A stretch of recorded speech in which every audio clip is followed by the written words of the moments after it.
I'm Beverly Willett, and I'm really thrilled that I'm going to get to spend an hour chatting with you next week. And Melissa Gilbert, my heart's still pounding over that one. I'm so excited.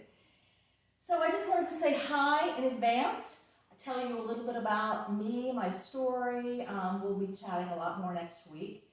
But essentially, I grew up an American dream, as I'm sure so many of you did. I grew up in a small town in Maryland.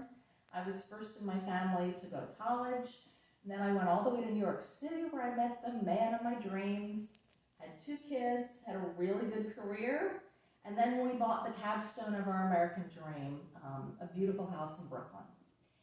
And then one day, it all imploded, just sort of out of the blue, very unexpected, and little by little, things started just falling apart.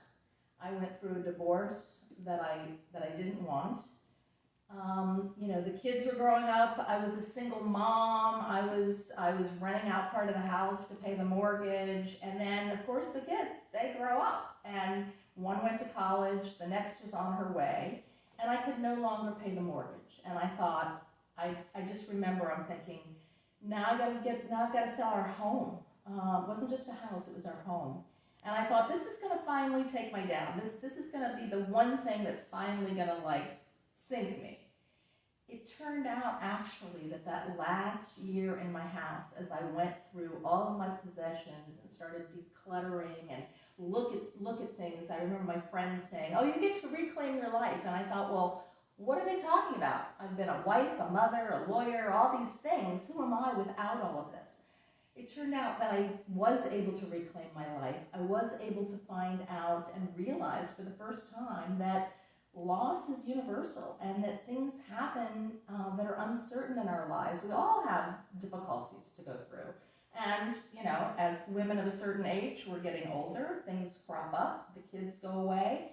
So I learned this for the first time, and I learned that it didn't have to upset my equilibrium. I could be sad, but I could still live a life full of joy. And what also happened is that I realized that I had always been this strong, confident woman inside, and I was able to actually reclaim her, and I think we all have her.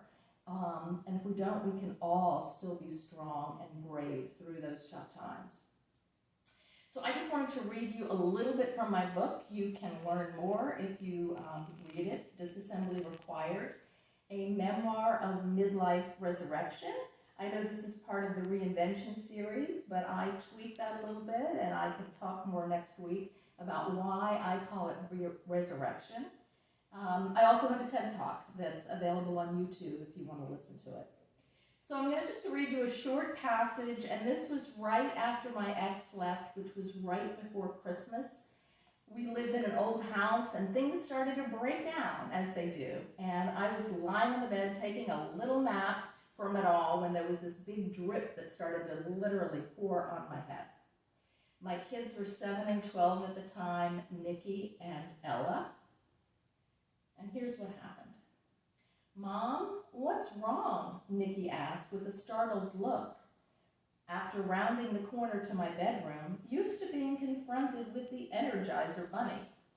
Just tired, I said, pointing to the ceiling.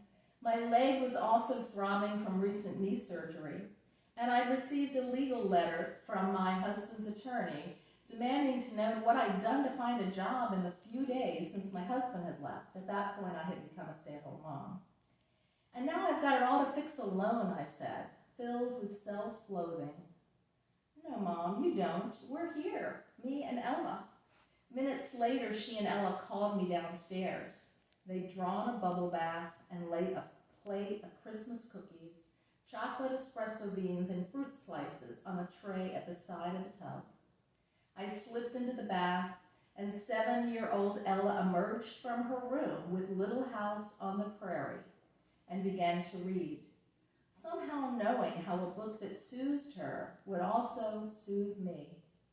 I sloshed water on my face to conceal my tears, grateful for the comfort, but guilty my children were the ones guiding me through grief. Well, thanks again, and I look forward to seeing you next week. Bye.